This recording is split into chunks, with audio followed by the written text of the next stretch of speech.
we could listen only 50% Yes, of the it. speakers are the... Are you really listening to what we say? Thank you. At least you are in a better place. Because his question I am struggling to understand and reply. So, I'm taking his help also to understand that. I can try again. How? Your question is like how such a big films are being made here and how the cooperation of the government and the industry Yes. is going together. That is the question you are asking. Thank you.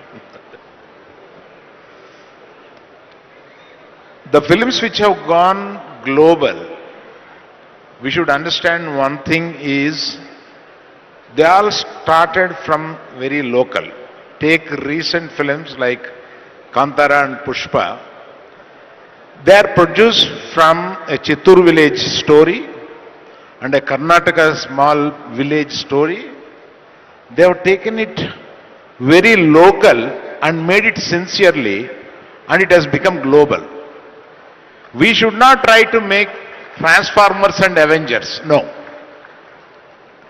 We should try what is a great story in Adilabad, what is a great story in this matti, and try to make it big and project it to the rest of the world. That will click. The very principle of getting focused and doing it the best will take you the long way.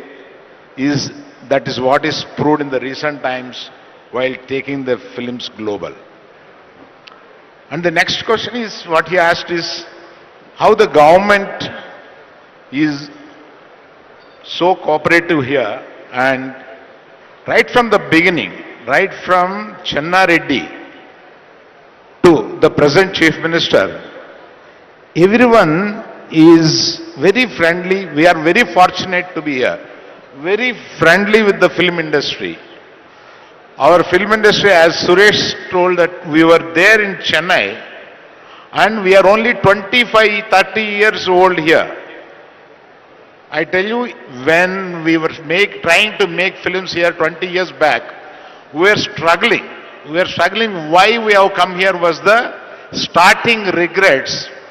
But from there, here today we are seeing, rest of the world is coming to make films here. That is the kind of cooperation that has been brought by the government. And without cooperation of the government, this could not have happened. And we are very happy. Every government should take the film industries or the cultural the forms to this level, which all of us should learn from Korea. 30 years back, they have put a seed for the culture to be told to the rest of the world. And after 30 years, we have seen our children are singing Korean songs. When we go home, it's only Korean films are playing. We don't have the space. We have to go to our bedroom and on and see our films in Netflix. Korea is such a dominating. They have started it 30 years back and now it's giving fruits. Likewise, we have to take our culture also. Start taking it in a big way and it will reap fruits after decades. And we should start it. Thank you.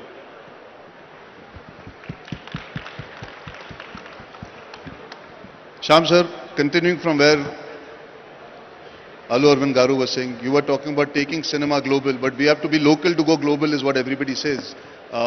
Would you like to add to what sir was saying? Yep. I believe that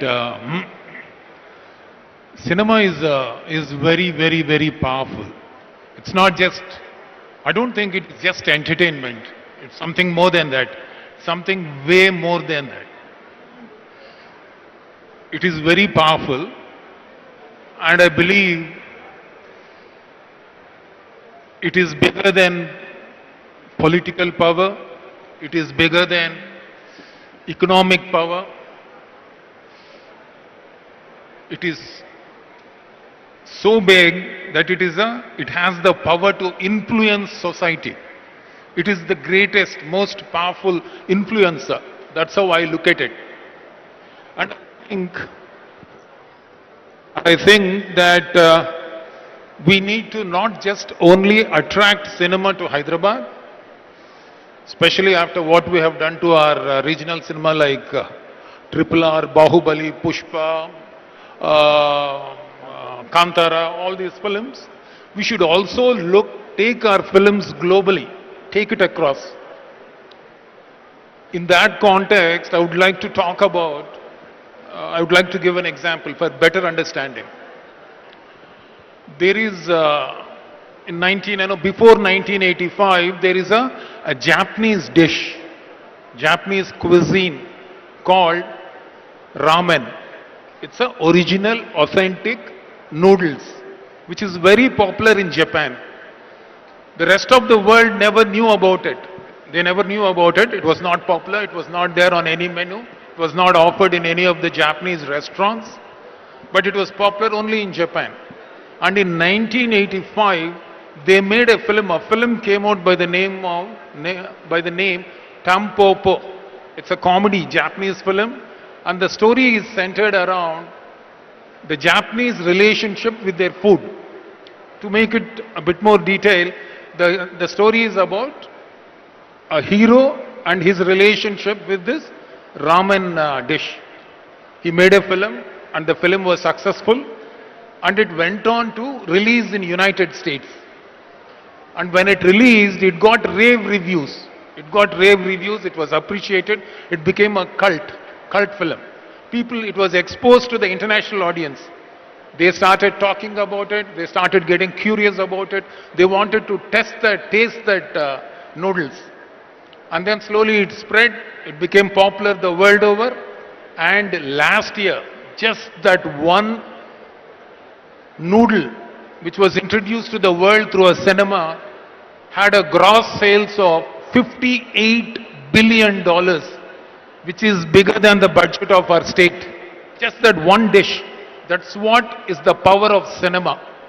7 billion out of that was from Japan and the remaining 51 billion was from the rest of the world. So I very strongly believe that cinema can go across borders faster and easier than any other product. Any other product. I would say that cinema is a cultural ambassador. It can take our culture, our fashion, our lifestyle, our drama, our stories, our humor, our aesthetics, everything to the world. So I believe that is the power of cinema.